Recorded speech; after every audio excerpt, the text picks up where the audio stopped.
தோண்டும் போது அப்புறம் வெளுக்க வேண்டியதானே. பெரியார் கொள்கை வழிகாட்டின்ல எந்தெந்த கொள்கையை எடுத்துக்கிட்டாங்கன்னு கேட்டேன். அது சொல்லு, நல்லா இருக்கேன், இதை நானும் பின்பற்றிக்கிறேன். என்ன வேணும்னாப்பா செய்யறேன், வேணும்னா செய்யறேன். ஏய், வேற ஆளா இருந்தா ஒன்னு தற்கொலை பண்ணி செத்துருப்பான், இல்லைன்னா கொலை பண்ணிட்டு ஜெயிலுக்கு போயிருப்பான், பைத்தியமாயி பைத்தியக்கார ஆஸ்பத்திரிக்கு போயிருப்பான். இந்த மகனுக்குள்ள இருக்கிற உறுதியை தந்தவன் பிரபாகரன் என்ற பெருந்தலைவன், என் முன்னோர்கள். நான் என்னடா உயிரோட போராடிக்கிட்டு இருக்கேன், போராடி செத்தவங்கடா அவங்கலாம்.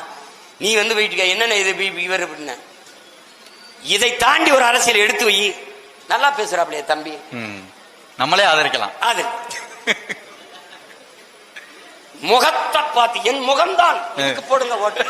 5 வருஷம் கழிச்சு இந்த மூஞ்சி கேவலமாய் போகும். என் முகத்தை பார்க்காதீர்கள், நான் முன்வைக்கிற கருத்தை பாருங்கள். அதான, என் மதத்தை பார்க்காதீர்கள், அதை கடந்து நாங்கள்